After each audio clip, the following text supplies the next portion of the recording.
Faith is Illegal by Frank Harbor on AFA Stream as our thanks. You can make your gift today at afaaction.net. Jenna Ellis in the morning on American Family Radio. I love talking about the things of God because of truth and the biblical worldview. The U.S. Constitution obligates our government to preserve and protect the rights that our founders recognize come from God, our Creator, not our government. I believe that Scripture in the Bible is very clear that God is the one that raised up each of you, and God has allowed us to be brought here to this specific moment in time. This is Jenna Ellis in the morning. Good morning. Good morning. It is Monday, November 11th, and happy Veterans Day to all of our men and women in the United States Armed Forces. We are so grateful for your service, your sacrifice, and your love for this country.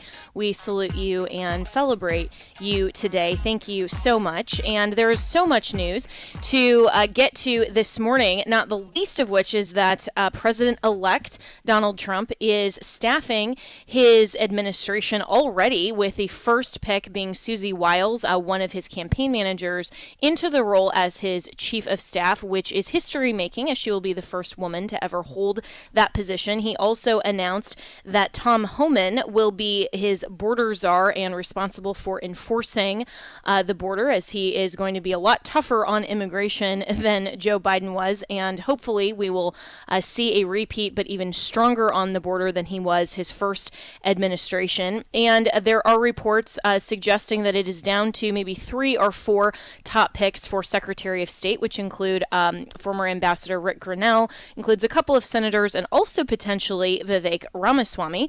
So we will see about that. There are also a couple of people that Trump has already excluded very publicly from a second administration, which include former UN Ambassador and South Carolina Governor Nikki Haley, and also former Secretary of State Mike Pompeo. The president posted on X over the weekend that they will not be invited back to roles. So a lot of things that are going on, but looking forward to January and getting the country back on track. So let's welcome in Mark Lauder, who's the Chief Communications Officer for the America First Policy Institute. And Mark, it seems like Trump in classic fashion is just hitting the ground running and wasting no time with his political appointees. No, absolutely. Good morning, Jenna. You know, it's remarkable. I was there in 2016 when he first transitioned in, and you only had about 74, 75 days between the election and when you actually take office. And when you're switching between parties like this, I've often compared it to like a hostile corporate takeover, and it's like the largest on the planet because you have conservatives taking over for the swamp. And so getting right out of the gate, naming Susie as the chief of staff, great pick. Also, obviously, Tom Homan. I don't know if Tom's ever been to Europe, but I can tell you he's been to the border many times and moved back many times more. And also seeing word that, in multiple public reporting, I don't know if it's true or not, obviously, that Ellis Stefanik is going to be his choice for UN ambassador. You know, a lot of great choices there, and even more to come. Yeah, and interesting you mentioned Ellis Stefanik because this kind of raises the question, Mark Lauder, about the metric by which Trump is at least publicly, maybe, and who knows what all goes into it privately. I mean, you and I have been there, and I think as we know, Trump is Trump and will make his decisions based on whatever factors he considers. But at least publicly, there's a lot of chatter on the media and social media about just loyalty to Trump being the most important metric rather than potentially actual fidelity to conservative policy. And it's interesting to me because when Ellis Stefanik was running for party chair and basically ousted Liz Cheney for that position, there were a lot of people, including then Vice Chair Mike Johnson, who's now Speaker of the House, that was publicly saying, Ellis Stefanik during Trump's first term only voted with him 78% of the time compared to Liz Cheney, who is, MAGA is no fan of her, but she voted at 93%. So just that contrast, I think, is an indication, though, that couldn't there be people, obviously not Liz Cheney, but other members of the GOP, like representatives and so forth, that have an even better voting record, not just 78% of the time. Do you think that Trump should only consider loyalty to Trump, or should it be to an overall overall policy agenda? Well, I think ultimately it's going to be to his policy agenda, and that's what he's going to be seeing. One of the challenges, and this is a challenge for any political party, but especially true, obviously, in the Republican Party, is you have members that are from varying districts that are a varying need. Obviously, Ellis Stefanik from New York has a much different constituency than, say, well, obviously Liz Cheney, but any conservative in, say, maybe a deep red state. And so sometimes, you find yourself, with a conflict there. But the great thing I take from that is whether it's Ellis Stefanik, whether it's somebody from more of a ruby red Republican district, is that the thing I see from conservatives right now is that we see that they're supposed to represent us. It's not supposed to be the other way around. And I think that's the big lesson from 2016, from 2024, is that the American people are tired of being told we have to adjust our views to the leadership as opposed to the leadership having to adjust their views for us. And that's a great point, Mark, because, one of the things that you and I have always said about our experience, of course, with Trump and especially looking at his first administration, I still believe that he was one of the most underserved presidents, at least in his first administration, through some hires that actively worked against him in his administration. So I get and I support why loyalty to him and his agenda should be part of the overall contemplation. It shouldn't be the only consideration. In my view, obviously, you want really good conservatives. I would also hope and pray that good Christians would be in those roles on especially some of the social issues and some of those things. But this also gets us to the other really important election that's coming up, which is for Senate Majority Leader. So it's really down to three that are running, which is Senator John Thune, John Cornyn, and then Rick Scott. And for a lot of all of the rhetoric that's out there around, why different positions and, other things, AFA Action, by the way, has said very publicly that Rick Scott deserves that opportunity.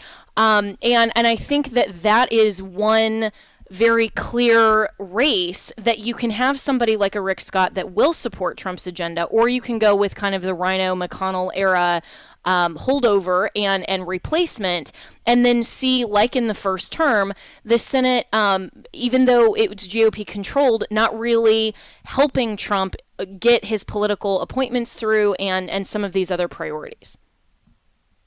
No, I mean, and that's really the tug in terms of all of this, because whether it's for Speaker of the House, whether it's for Senate Majority Leader, they are representing obviously the majority of their caucus, and who are elected to represent, obviously the people. And so it's going to be very interesting. The Senate is very prickly in terms of its leadership, in terms of how it handles things. And I'll be very interested to see how this comes out for two reasons. One is because you can put a lot of pressure, and I know there's a lot of conservative groups out there that are voicing their support for Senator Scott and calling on the Senate to name him as the majority leader, but it's ultimately a secret ballot. So whether the senators are saying one thing publicly, you're never going to know who actually votes for him or who votes for someone else. I'm very interested to see how this dynamic plays out. Ultimately, to me, as long as you're going to be moving forward with the president's agenda, the president's nominees, whether that be for the courts or whether that be for the cabinet, that's my most important aspect of it, because you only really have about 100 days, or maybe I'll even give him a year, before obviously, as a second-term leader, before the Congress is going to do what the Congress does, which is focus on their re-elections in the midterms. And then, of course, even though we haven't even taken office again, it's on to 2028. It's a really tight window to get the things done that need to be done. And whoever takes those leadership roles, I hope they are firmly committed to moving the president's agenda, because he has a majority, not just of the Electoral College, but of the American people who have said, this is what we want. Yeah, really well said. And hopefully, as much as the Democrats, of course, are going to try to paint this as, kind of a lame duck 4 years because he doesn't have another election, I don't think that there's anything lame duck about Donald Trump. He's going to want to go in there and he's going to want to actually get things done. And he needs people around him that are going to push that agenda. And so I'm speaking with Mark Lauder, who's the Chief Communications Officer for the America First Policy Institute. And Mark, as you've said, you were there during the first transition in 2016. How already, just in this first week, do you see the picks and some of just the transition, and especially Susie Wiles? Now let's talk about that. Being chief of staff, how do you see this differing from 2016? Oh, my goodness, Jenna, it's night and day. It really is.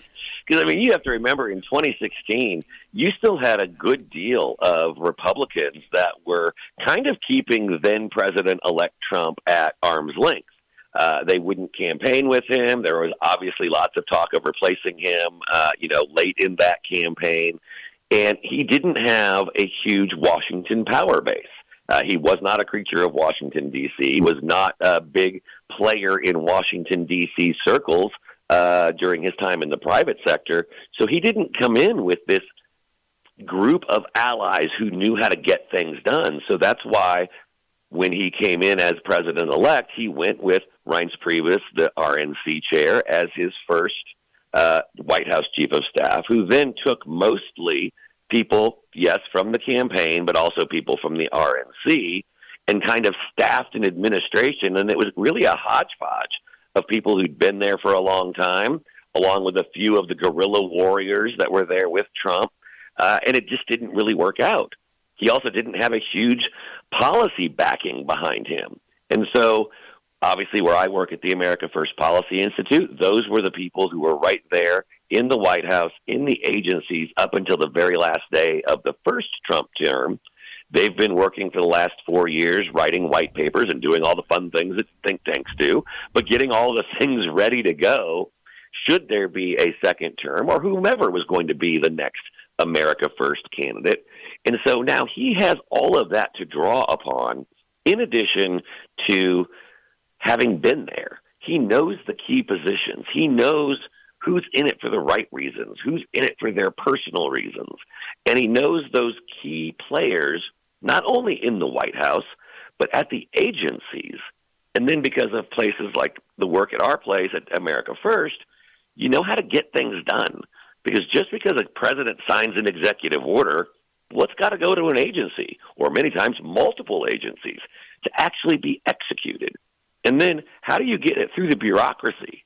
You have to know what positions to fill, how to move the levers of government, because just because he puts his name on the paper doesn't mean anything until they actually start executing on it and enforcing it.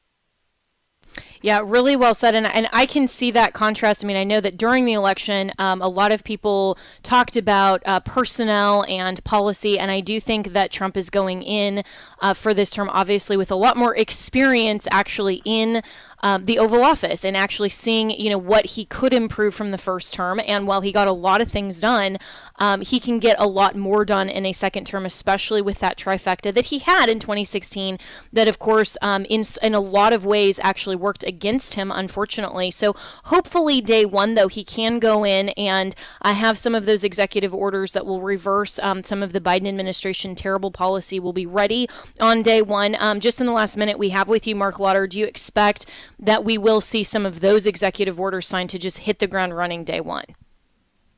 Oh, I'm sure there will. Now, it may not actually be technically day one. It might be day two. It might be week one. But I'll tell you, if I remember, and I'm going off memory here, I believe there were like 2 executive orders he signed in like the first 10 days, first week or so. I bet you that number will be up there in, the dozens, if not hundreds, because I think there are many places that are getting those executive actions ready. It's ultimately going to be up to him and his team to decide what is he going to sign, when is he going to sign it, and then how do you get it out there to execute it, because you also need confirmed cabinet secretaries to be able to do it, and that obviously takes time and work in the Senate. And this is why the Senate leadership matters. So Mark Lauder, thanks so much. And this is where you, listeners, can help call your senator today. Tell them to support Rick Scott for the Senate Majority Leader, because he will work with Trump, I believe, more than Thune or Cornyn. And there are a lot of conservatives that are backing Rick Scott, and that majority needs to get in place so that all of these things can get through the Senate. And we'll be right back with more here on Jenna Ellis in the Morning.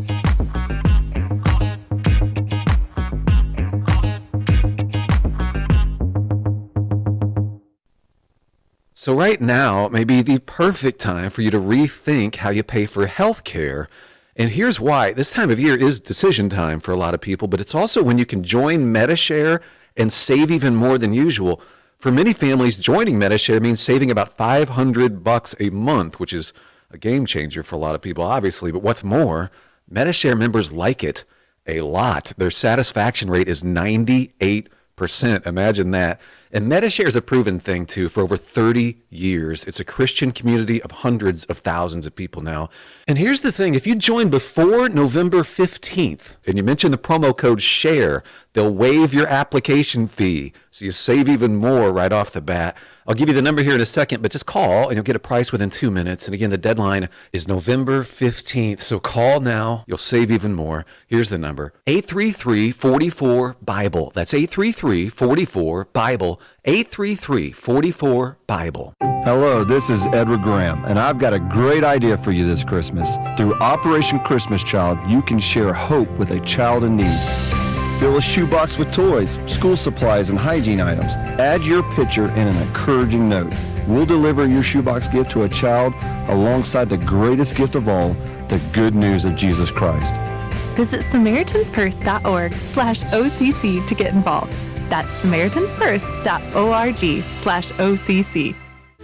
Send joy to a child in need with Operation Christmas Child. Simply pack a shoebox with fun toys, school supplies, and hygiene items. Then bring it to a drop-off location during National Collection Week, November 18th through the 25th. You can also build a shoebox online. And the best part is the good news of Jesus Christ is shared alongside your gift. And each child is given the opportunity to participate in a life-changing discipleship program. Visit SamaritansPurse.org/OCC to learn more.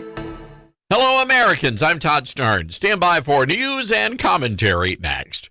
Bath and Body Works is in hot water with the Southern Poverty Law Center. Turns out their new winter-themed candle design bears a striking resemblance to the hoods and robes worn by the Ku Klux Klan. You can see a photo of the candle on my website. The candle was advertised as Snowed In, an exclusively fragranced soy wax blend. What was supposed to be a snowflake design triggered every professional race baiter in the country. Critics called it a clandle. Get it? Clandle. Bath & Body Works has since pulled the candle and offered an apology. They said any resemblance to the Klan was unintentional. Now, for those curious about what white supremacy smells like, well, the candle emits a fragrance that Bath & Body Works described as cozy vanilla. Snowflakes, triggered by a snowflake. I'm Todd Starnes. Welcome back to Jenna Ellis in the Morning on American Family Radio.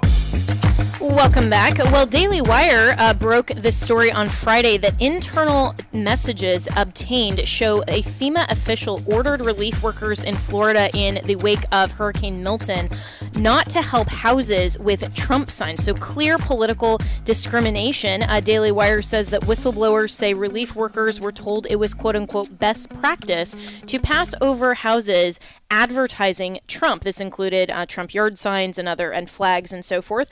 The workers would enter into the system that they made no contact with the residents, blaming the directive Trump sign, no contact per leadership. And so the FEMA administrator, Deanne Criswell, said on Saturday, this coming from the New York Post, quote, "This is a clear violation of FEMA's core values and principles to help people regardless of their political affiliation." And she added, "This employee has been terminated, and we have referred the matter to the Office of Special Counsel." And so there will also be a congressional hearing that is currently slated for November 19th.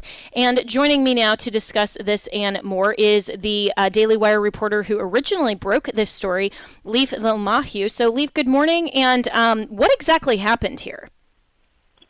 Good morning. Thanks so much for having me on today. Thank you. So, basically, we spoke with whistleblowers who told us that they were instructed by their supervisor, both verbally and in the group chat, to avoid homes advertising Trump as they were working in Lake Placid, Florida. And now this is in a part of Florida that had voted about 70% for Trump on Tuesday. So it's a very Trump-supportive county. And they told me that they ended up skipping around 20 houses with Trump signs or Trump flags, and they were just very upset that they were instructed to do this. So we spoke with them, and now that employee who issued that directive has been fired. And we know, Leif, that also Governor Ron DeSantis has instructed the Florida Emergency Division or Emergency Division of Emergency Management, and I'm forgetting the exact acronym there, but basically the Florida level, that there will be an investigation as well. And this is absolutely ridiculous from the perspective that, I mean, FEMA as a governmental agency, everybody pays tax dollars. There should be no political viewpoint discrimination. So what type of accountability can actually happen here? That's a great question. Well, immediately after our report, a lot of investigations have been launched. So you mentioned Florida, the state's Division of Emergency Management is investigating, and Ron DeSantis has ordered the White House and FEMA to preserve any communications that they have regarding this matter. And Tennessee announced yesterday that they would also be probing whether maybe Tennesseans were discriminated in recent response to Hurricane Helene.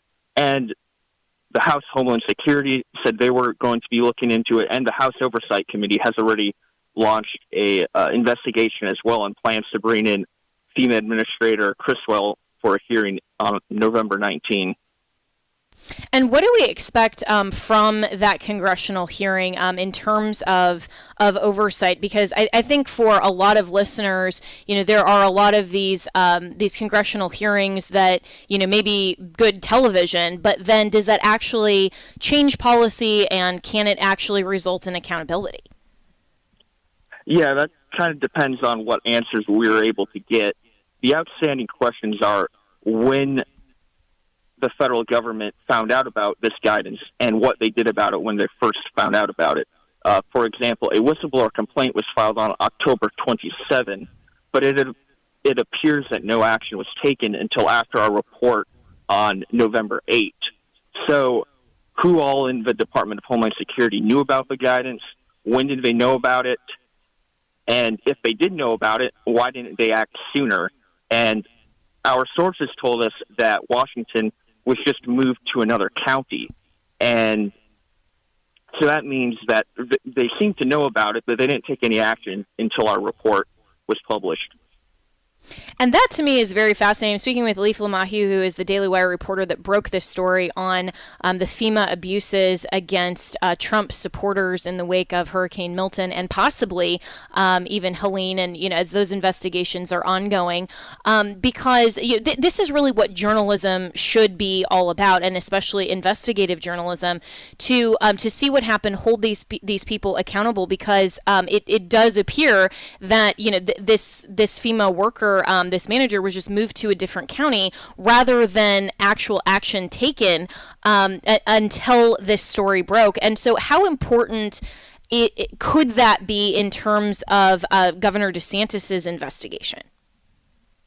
Yeah, that would be very important, because if we're able to get communication showing that they knew about this earlier, then that means this is even a bigger scandal, because they knew that an employee was discriminating against a specific political group, and then they didn't take any action and maybe even just tried to sweep it under the rug, which if they knew about it for over a week and they only moved to another county, that raises a whole lot of other questions. Yeah, it really does raise a lot of those questions. And so this story broke on Friday, and then now over the weekend we've seen the FEMA response, and then we're moving forward here on Monday. And so what else in terms of some of those questions are you currently investigating for Daily Wire? We're looking into whether this was actually an isolated incident or not, because that is what FEMA has currently say they believe. They've said it's an isolated incident, but we are looking into whether that is true or not, whether this happened in other parts of Florida, whether it happened in Tennessee, and that's the big question: is it actually isolated, or is it just one example of maybe a bigger problem at FEMA, which FEMA has taken a lot of criticism in the wake of these hurricanes in recent weeks, and so we hope to find out more about whether this was just one incident or if it was a broader problem and just symbolic of the bureaucracy in Washington. Yeah, that's incredibly important, and I think that for so many people who not only voted for Donald Trump but want to see across the board the government not weaponize these government agencies against particularly conservatives, but no viewpoint. I mean, FEMA should not have gone around and said, okay, we're going to discriminate against anyone who has a Harris Walls sign, for example. I mean, that's not a legitimate action of the government. And so is the weaponization of government committee that is being helmed by Jim Jordan in investigating this or holding their own hearings as well? Do we know that yet? We do not know that yet, but the House Oversight Committee does have a hearing scheduled already for the 19th. Okay, and so for these 20 or so homes that have been that were passed over and were denied the FEMA aid in the wake of this story, what happens to them? I mean, has FEMA said that they will go back and actually look at whether those people qualify? And do we know if there's any other potential lawsuit action or anything from those people that were targeted? FEMA has said that they will go back and reach out to any homes that were skipped and see if they qualify. Those people will qualify for federal aid. Well, and that's great. And again, I'm talking with Leif Lemahue, who is the Daily Wire reporter, and you can find that story on Daily Wire. This was probably the biggest news story over the weekend. And one of the interesting tangential side notes of this as well is that a lot of people have also posted the New York Times that said a fact check when Trump had claimed that the federal response to Hurricane Helene was not working out well for Republicans, and the New York Times headline said this: Trump's false claims about the federal response to Hurricane Helene. The former president falsely accused the Biden administration of spending disaster funding on migrants, neglecting areas that had voted for Republicans, and ignoring a call from a Republican governor. So obviously the New York Times has not walked that back, but they're in kind of some hot water here over that particular headline, and this is where some of the alleged fact checks from other outlets really do seem to be intentionally biased. Yeah, that's correct. We had all these headlines about false claims about FEMA, and now it turns out that they appear to be correct, and now all those media outlets have covered our story and covered it pretty down the middle. The New York Times wrote up about the FEMA employee being fired after our report. Washington Post has covered it. So the mainstream media has covered this report because it's been so egregious. But whether that results in any thoughts about their previous coverage, I guess we'll find out. Yeah, well, no retraction yet so far, which it's kind of typical, I guess, for the New York Times and some of these other outlets. And have we seen President-elect Donald Trump respond at all to this or comment in any way on the story? The president himself has not yet commented, to my knowledge, but Donald Trump Jr. has responded to our report and just called out the blatant discrimination of the FEMA employee in this situation. All right. Well, Leif Lemahieu, thank you so much for your work on this and for simply, holding accountable the government agencies and breaking this story. We will be following everything from the Daily Wire on this, and we'll be right back with more here on Jenna Ellis in the Morning. And again, you can go to Daily Wire, read that story, and this is absolutely one of the things that the weaponization of government committee and the entire conservative frustration with the Biden administration clearly shows. I mean, this is just yet another example of how the Biden-Harris administration targeted conservatives and punished them for their political beliefs and being outspoken. Because, hey, if you had a Trump sign or flag in your yard, you're passed over for government assistance. I mean, that is absolutely absurd, and I really hope that accountability happens, not just, some really great bombastic sort of hearings on television. We really need some accountability here. So we'll be right back with more here on Jenna Ellis in the Morning.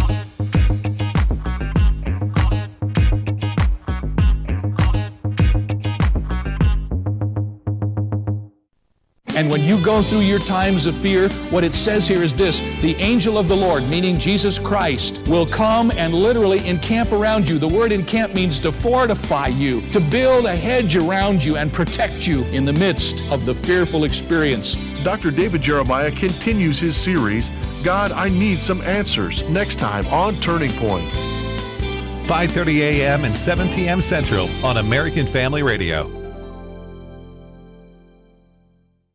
Hi, I'm Riley Wildman, Director of the AFA Foundation. One of my main things that I like to do is visit with our supporters, whether it's traveling or just on the phone. We just love to meet with people, and if they have a complicated situation, we would love to sit down and talk with them. You can visit us at afafoundation.net or give us a call at 800-326-4543, extension 345.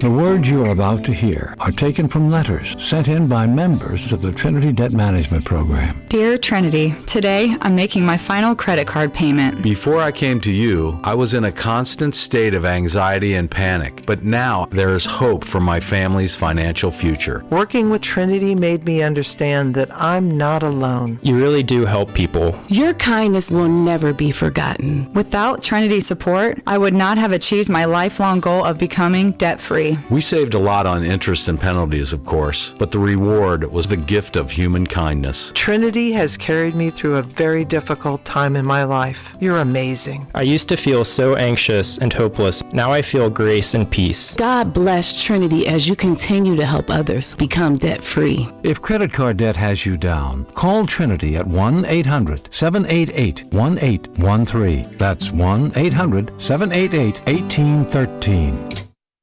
This June marks 2 years since the overturn of Roe v. Wade. But did you know that the number of abortions actually increased the following year? Preborn continues to stand strong for women in crisis. Preborn is a ministry of compassion that showers women and babies with God's love, providing free ultrasounds to mothers to introduce them to the precious life growing inside them. When a mother meets her baby on ultrasound and hears their heartbeat, she's twice as likely to choose life. I'm going to keep my baby, and I'm going to be a great mom. $28 sponsors one ultrasound, and $140 helps to rescue 5 babies. Your generous tax-deductible donation will also help to provide women who choose life with assistance for up to 2 years. So please, give your best gift. To donate, dial pound 250 and say the keyword baby, or visit preborn.com/AFR. Welcome back to Jenna Ellis in the Morning on American Family Radio. Welcome back. And we have been talking about this presidential transition and the next couple of months until President-elect Donald Trump returns to the White House, and having a team around him that will implement conservative policy priorities and ensuring, of course, that the Senate leadership is on board with that. And hopefully, as there are still a lot of inexplicably outstanding House races, the votes should all be counted by now. I mean, this is just utterly absurd that some states don't have their results in still, but hopefully that margin as well will grow in terms of the elected officials.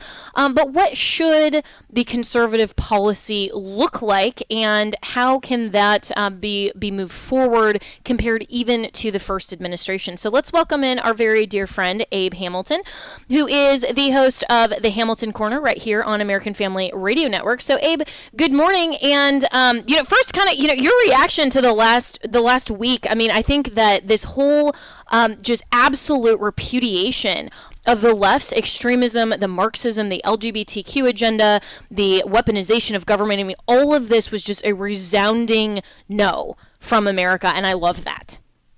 Good morning, Jenna. You're absolutely right. It's amazing to see what has happened. The thing that continues to ring in my mind was that one portion of the night on CNN's coverage when Jake Tapper is talking to John King, and Jake Tapper asks, "Is there any county in the country where Kamala Harris outperformed Joe Biden from 2020?"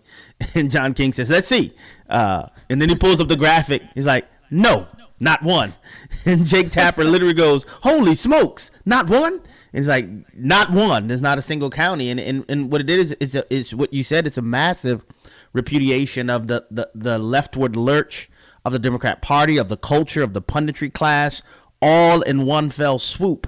And it is encouraging to see, but also sobering, because my posture on this whole thing is God is bestowing his mercy upon our nation, giving us a reprieve for the express purposes for primary the Lord's church really to be active in making disciples in this time period that we've been granted due to this clearly remarkable historical election. Amen and amen to that. And I think that we have had a reprieve almost in spite of largely the church's lack of engagement. And, you and I for a while before the election were sounding the alarm among, many others. I know Jack Hibbs and, other pastors around the country about the Barna survey that talked about how many millions of self-identified church-going Christians were going to sit it out, and how many pastors were not talking about the abortion initiatives that were on the ballot in their states, and so many more. So before we get into some of the policy that we'd like to see from the Trump administration, what do you think is the message overall to pastors to stand up? I mean, there are secular people or the kind of the godless populace that still understand a nation needs borders and understand that family first and all this. They're willing to stand up stronger than some American pastors. Yeah, the unfortunate reality, I think many of them, those who are not standing up, have been kind of manipulated by our context. God gave us his command to execute his commission. He gave us salt and light duty in Matthew 5, but he also gave us the context to execute that within based on Acts chapter 17. We are Christians in America. We have opportunities that Christians in China, for example, don't have. It's not as if our commission is different. We just have a different context. And I think some have conflated and misconstrued our context with being something that cannot be reconciled with the biblical mandates. And so they try to wax, nonpartisan or try to be neutral. Well, the reality is, it doesn't matter how often politicians discuss things that are germane to biblical doctrine. It doesn't reclassify those notions. The sanctity of human life is not an inherently political issue. Sexual morality is not an inherently political issue. Loving your neighbor is not an inherently political issue. Having respect for the Imago Dei and private property is not an inherently political issue. I know people may try to recast them as that, but they are not. And so when we have people who are called to be shepherds, watchmen on the wall, who abdicate that position, there's a neglect that reveals a kind of yielding to a manipulation, not properly understanding the contextual aspects that God has given us as Christians in America, with which he expects us to do no less than the Apostle Paul, using everything at our disposal to put the light on the lampstand. Amen. And so well said, Abe. I love that our commission is not dependent on context, because even if Kamala Harris had won, our commission as Christians wouldn't change in that context either.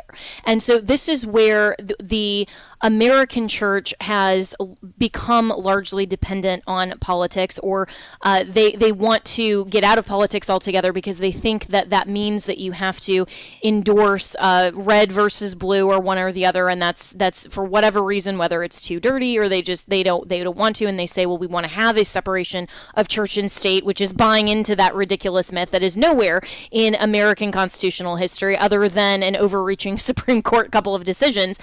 They want to just take away from the commission and have it dependent on context. And so let's get to the policy, because our context actually for the policy side is a lot better in a Trump administration than it would have been in a Kamala Harris administration, or than it was for the last 4 years in a Biden administration, because hopefully we will be able to advance conservative policies that are grounded not just in godless populism, but on genuine biblical values. And so from the first 100 days of the new Trump administration, what should be the priorities?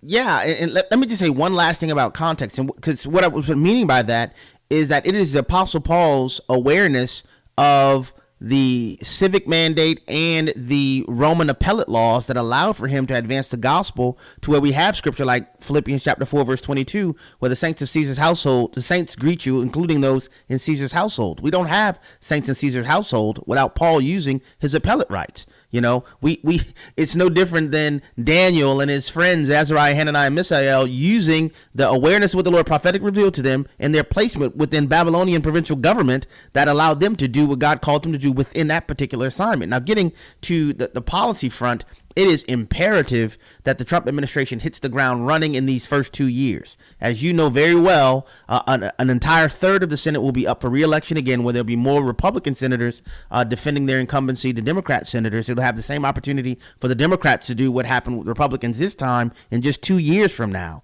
So the ground has to be hit with a zeal, with a passion, with a fervor running.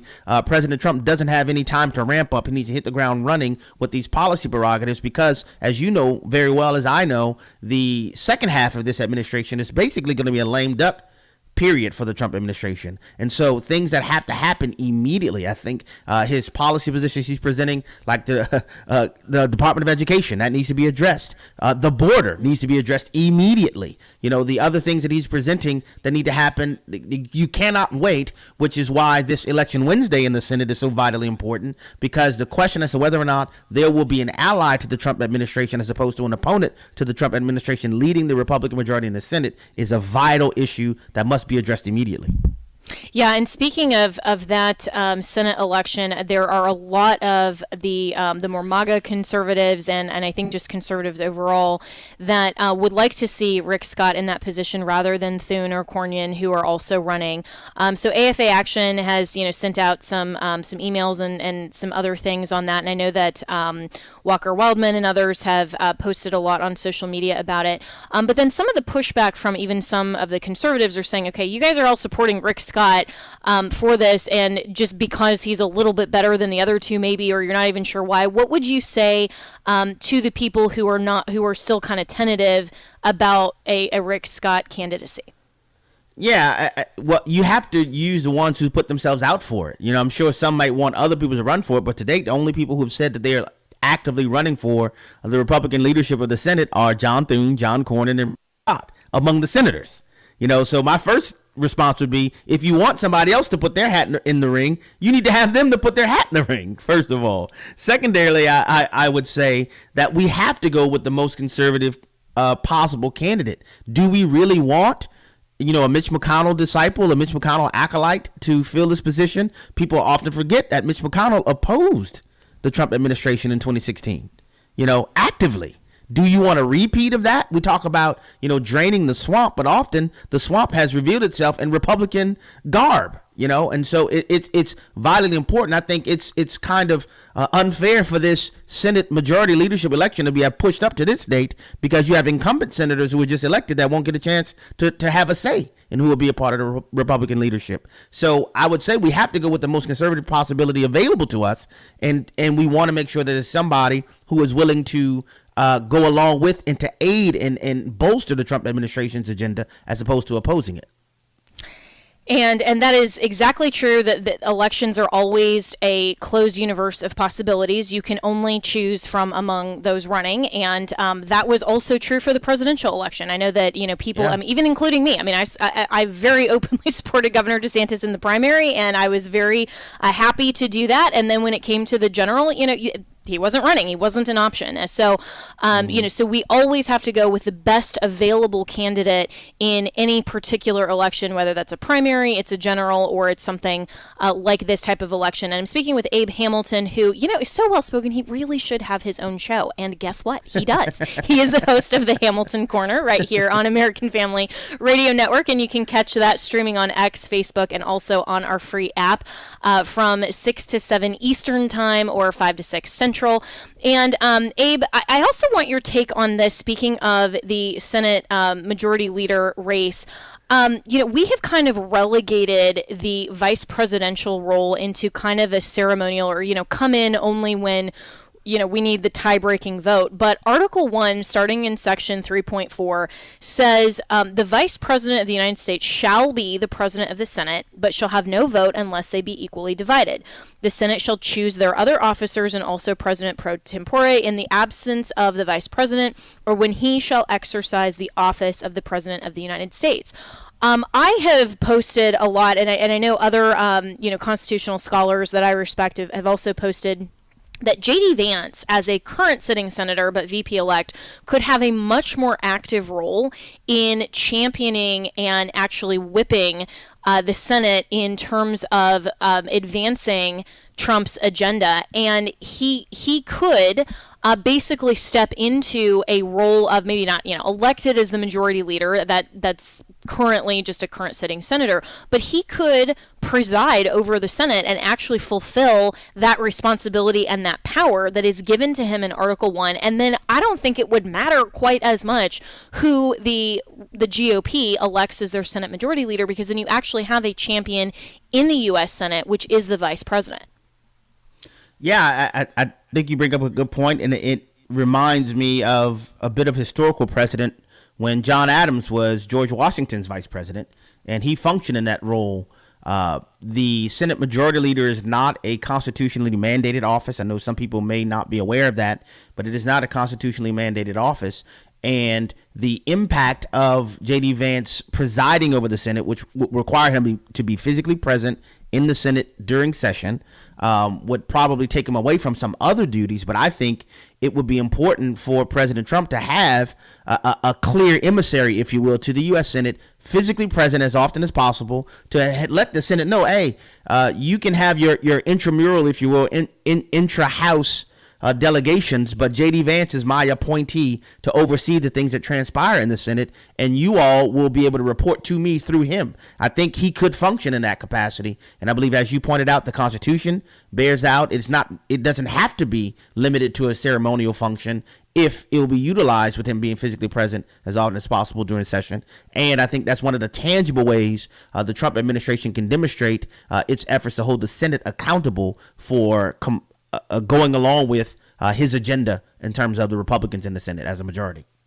Yeah, I absolutely agree. And if we go back to the original intent of the Senate, I mean, senators used to not be, as you well know, Abe, and for listeners, though, they used to not be popularly elected. That wasn't until the 17th Amendment. I would love to see that repealed. Wouldn't that be amazing for Trump administration? So would I. And we could get back to the Senate actually representing the state legislatures. And so for the vice president that the Constitution requires in this role, the entire point of that is that the vice president was elected through the Electoral College process, which this all originally was not intended to be a popular vote. That is for the House. And then that's why the House representatives that are apportioned by the proportionality of the citizens and the population, then they choose their speaker, which is a constitutional office. But the president of the Senate was mandated in the Constitution for that purpose, understanding that the Senate isn't just a super House. It is why advice and consent of the Senate for presidential appointees, all of those things, judicial nominations that go only through the Senate, it's because the states were supposed to have a much, much stronger voice in Washington that has basically just been neutered over the past, 100 plus years. So in terms of federalism, how could a Trump administration not just focus on, the priorities for America, but, Trump ran in 2016 on returning power back to the people. And I think a huge part of that, if we are returning power back to the people, we need to return it back to the states, which are much more responsive and close to the people. Yeah, and I think a great example of that is what President Trump has put out just over the weekend, his policy to abolish the Department of Education. And I know that causes some people to go, ooh, wait, Department of Education. Well, the reality is the Department of Education didn't exist prior to 1980. It's a very recent phenomenon. And secondarily, it existed to establish uniform educational standards for our public schools primarily. How has that been going? It will be much better than $90+ billion that are allocated to the Department of Education for that to be distributed directly to the states. Every state has its own Department of Education. There's no need to have this pass through a federal bureaucracy. Because we need to get this in the hands of the people that constitutionally are supposed to handle this. This is not something that the founders envisioned that would be handled at the federal level. The states, who are closest to the citizens, closest to the people, and most importantly, closest to the students and their families, should be the ones directly involved in shaping education policy. No need to have a federal pass-through. We can still allocate the funds as needed, but just do it directly to the states and see what type of outcomes we have when the government closest to the people is most involved in helping the people advocate and execute these policies. What an amazing concept, that maybe our founders had too. Yeah, and this is some of these priorities are what I hope that the new Trump administration will be very responsive to. And even though Trump had said in the first administration that he was going to dismantle the Department of Ed, obviously that didn't happen, but he has another opportunity to do some of these things that would be very beneficial for America. And in the last 2 minutes I have with Abe Hamilton, and definitely listen to his show. This is one of my favorites. I can say that on American Family Radio Network because he also preaches the Word of God, and that's so instrumental to our lives as Christians and being able to execute our commission in our daily lives. So you can listen to the Hamilton Corner. If you miss it live, you can also go hear it on demand on our AFR free app. But let's also talk about the GOP kind of watering down some of these issues like life and marriage, the sanctity of marriage between one man and one woman. Moving forward now, this is post-election. There can be a lot of Christians in the Trump administration. I hope there will be. How should the Trump administration face those issues when, Trump himself really isn't kind of the standard bearer, at least as much as we would like him to be on some of those issues? Yeah, I think it's vitally important because we're faced with a prospect of having a conservative movement really transmogrify into, as you mentioned, a godless populism, a definition of what conservatism is. And that's important to understand. Our founders knew it. George Washington knew it. He lists in his farewell address lots of important things that are necessary, that are vital. But there are two things that he said that are indispensable to our constitutional Republican form of government. Those two things are religion and morality. And for people to think that we can have some idea of conservatism that violates and opposes the Word of God, that I'm simply going to tell you that's a fool's errand. When you even get down to fiscal policy, why is it immoral? Why is it wrong for the government to forcibly confiscate the wealth and private property of citizens? It goes back to the Imago Dei, and that private property is something that derives from the mind of God. Ultimately, every policy prerogative is undergirded by a moral foundation that it's inescapable. And so we need to be intentional and need to be watchmen on the wall yet again to not allow quote unquote conservatism to militate towards this godless, paganistic pursuit of self-aggrandizement that rejects the reality of biblical truth. It is noteworthy that we had a massive electoral college landslide victory. However, all across the country, it really was only 2 to 3 percentage points in the battleground states. And even in Florida, thankfully, Amendments 3 and 4 failed, but Amendment 4, the abortion amendment, only failed because the threshold was 60%. There were still 57% of red Floridians who voted to amend the Constitution to enshrine unfettered abortion in the state constitution. We need to be aware of that and continue to press biblical truth as we advocate for policy.